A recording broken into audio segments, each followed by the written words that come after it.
Mr. President, I stand before this body today with a troubled heart, as most of us do. But that's not good enough. We have to kind of put away our own biases, our own prejudice. I'm not talking about racial, I'm talking about political. Today, we have an opportunity to do something, to start a process. Words are cheap in this body, Mr. President. I hear a lot of empty words. I hope not to add to that quantity today. When I was a kid growing up in the Deep South, Martin Luther King wrote a letter from a jail cell in Birmingham to black preachers in that community. He encouraged them to turn away from the violence that had such a potentially devastating impact, but to seek reform peacefully, that in the long term, that was the better approach. My father had me read that letter. I gave a speech a couple of years ago, and I quoted from that letter. It meant something to me as a young white man in the Deep South. Almost 57 years ago, on the other end of the National Mall, from where we stand today, Dr. Martin Luther King Jr., I believe, changed the world. Certainly impacted millions of lives. Standing before thousands of people, he shared his dream. He dreamed of a world where justice would prevail over prejudice. He dreamed of an America where everyone would be judged not by the color of their skin, but by the depth of their character. Since that day, in 1963, a lot has changed in our country for the better. Unfortunately, Dr. King's vision of racial justice, harmony, equality is yet to be fully realized. That's unacceptable, Mr. President. This year, our country has seen devastating tragedies taking place in our communities. But what we see on TV really is the tip of the iceberg, as a lot of my friends from those communities tell me. I believe them. We need to make sure that the fundamental issue of fairness is upheld by all law enforcement agencies so everyone gets treated equally, fairly, period. The tragedies we've seen are unacceptable by any measure. I don't think anybody in America thinks that what we've seen is right. Those who are responsible need to be prosecuted to the fullest extent of the law, and we need to put a full stop to it right now.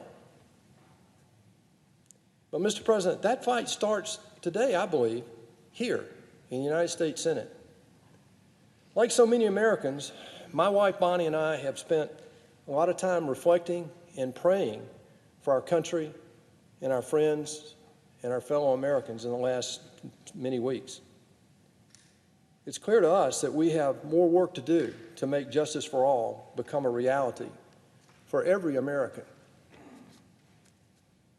We are a nation of laws, but those laws have to be enforced fairly and equally. To truly be effective, the police need to have the confidence of the communities they serve, and in many cases today, that's just not the case. That trust and confidence must be earned, however. Clearly, there's much work to do on this front to build up mutual trust. Mr. President, I had a conversation with two grandmothers last week, well-educated, successful women of color in positions of tremendous responsibility. And we talked about how their perspective, my perspective, differed and how we saw each other in this crisis. But the most telling thing of that conversation was how they told me their number one concern was for their grandsons and how their grandsons would be treated by members of the police force in their communities. That's a tragedy, Mr. President, and we can do something about it. This issue is personal to me.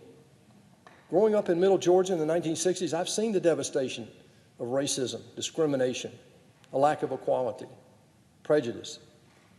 As the son of two public school teachers, I saw how it weighed on my parents during that time. All they wanted was for every child to be treated equally, regardless of where they came from, what their name was, or the color of their skin. Now understand, I grew up in a military town, and we had people there from all over the world. So this wasn't an idle conversation. This was an objective they tried to live up to every single day. They wanted every child to have the same simple opportunity. As superintendent of schools, my father, in our county, successfully integrated our school system. I remember that as a young kid. One of the first counties to do that in our state. They did it there without incident. It was a military town. We had people, again, from all over the world, and it was a joint effort. My dad did not do it because it was the easy thing to do, the convenient thing to do. He did it because it was the right thing to do. In my own life, I've been blessed to interact with people from all over the world in my career. My hometown of Warner Robins is a military town. I went to school there, went to church there, played ball there with people literally from all over the world. Later on, my wife Bonnie and I had the opportunity to live around the world in different places. This challenged our perspective in many ways. It helped us develop a deeper appreciation of how America's diversity is at once our greatest asset and, yes, sometimes our greatest challenge. However, I also recognize that as a white man, my perspective is by definition very different from those of African Americans in my own community. We have these conversations all the time. I know I can never fully appreciate the pain and the adversity that many African Americans have faced in my lifetime and still face today. That's wrong. We can fix that starting today, or at least start down that road again. Yes, we've made a lot of progress. I can see that in my own lifetime. But that's no reason to ignore this situation today or to sit back and not do anything. However, as Dr. King said at the Lincoln Memorial, we will not be satisfied until justice rolls down like waters and righteousness like a mighty stream. Right now, the United States Senate has the opportunity to fight for justice for all. Today, we will be voting it's a technicality, but it's a motion to proceed. This is nothing more than to just start on the bill. I hear my Democratic colleagues talking about, well, it's not perfect. It's only 75% of the solution. Well, okay, great. Let's start there. The purpose of the motion to proceed is to put a bill on the floor and actually debate it, have amendments. This bill is not perfect. It doesn't satisfy all the things I want to do, but it's a start. I plan to offer amendments. I'm sure the presiding officer wants to offer amendments. We welcome amendments in this process. The majority leader has said we will have an open amendment process. What we want to do is offer up this as a starting point, not a final solution. Today we'll start voting. We'll have the vote to whether or not to start actually working on the Justice Act. Senator Tim Scott has led a small task force to come up with a starting point, a bill that we can actually put our hands on, read, and then start changing. I'm proud to be a co-sponsor. We have many co-sponsors. I think that we'll probably have a unanimous vote on that on the Republican side today, Mr. President. My prayer is that we'll have many on the Democratic side saying, look, we understand it's not perfect. We want this, we want that. Let's put it into work and let's start working on this now. It should be a foregone conclusion that we get overwhelming bipartisan support to debate the law, debate the bill. Let's make it a good law. If it's not to your satisfaction, fine, let's debate it. Some say, well, we don't trust the majority leader. You don't have to trust the majority leader. The rules of the Senate protect each individual senator once we put the bill in play. But if we don't put the bill on the floor, nobody's protected, especially our constituents. Unfortunately, many of my colleagues on the other side are attempting to shut down this debate before we even start. They say it doesn't go far enough. They call it a token, Mr. President. That's absurd. That's ridiculous. It's insulting, particularly to my good friend Tim Scott. Look, none of us believe this bill is perfect or an end-all as it is. As I just said, we have differences on this side, but we're willing to put it on the floor. We've allowed the Democrats to do things like this, where we went on the floor and tried to debate a bill to get it to where. If you don't like what we end up with, you can always vote it down at cloture. You don't have to even go to the final vote. All we're pleading for today is a motion to proceed to allow this bill to go on the floor and be fully debated. It's simply a starting point for debate and true compromise. Isn't that what our job is? Isn't that what we are supposed to do? I ask my Democratic colleagues this: what major bill has come before this body in perfect form in the very outset? I can't think of any. If you have issues with this bill, let's debate it. Offer amendments. Don't be an enemy. Don't let perfect be the enemy of the good, please. On major issues like this, it is our duty to come together. It's our duty to find common ground. It's our duty to fight for what is right. This bill offers meaningful solutions that will help trust between law enforcement and the communities they serve. These are just ideas, Mr. President. It provides solutions that all of us can get behind right now. In addition to modifying the rules concerning the use of force and providing body cams, this bill does several critical things to establish that trust and provide additional funding to help improve our police forces. First, it incentivizes police recruiting to reflect the demographics of the communities they serve. How simple is that, Mr. President? This is a big step. If the police live in the communities they serve, if they reflect the demographics of that community, if they identify with the people of that community, it's a lot easier to develop trust and common ground. Second, this bill encourages de-escalation training for law enforcement officers. This will help law enforcement develop the skills and techniques they need to prevent public interactions that lead to the violence that we've seen of late.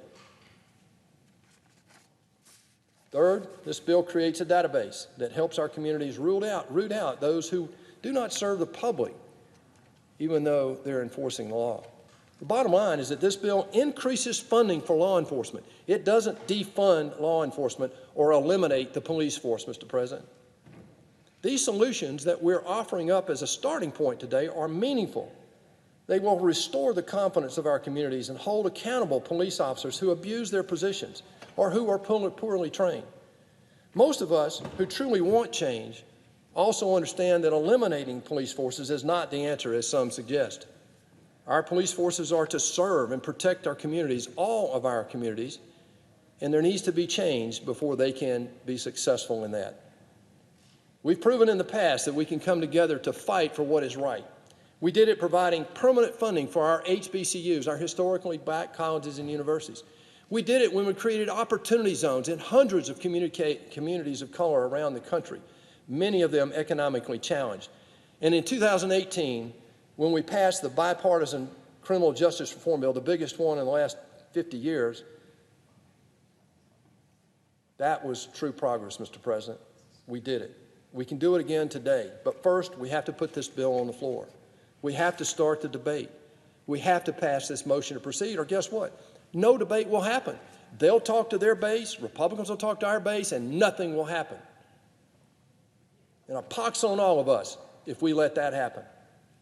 If Democrats shut down this bill today, it will demonstrate a lack of sincerity, in my opinion, to at least engage and find solutions. This is no different than the immigration conversation we just a couple of years ago when the President of the United States, Donald Trump, offered up a pathway to citizenship for 1.8 million DACA recipients, and we couldn't even get a debate going with the other side. They turned it down out of hand because it was President Trump's suggestion. All of us need to remember, while we look different, we might talk differently, we certainly may think differently, we really are one nation under God. Our diversity is our strength. It makes us different, it makes us stronger, it makes us the leader of the world in our current time. What unites us is far greater than what divides us. Let's work on this bill today. Start building a more perfect union for every American. Let's vote yes on this motion to proceed.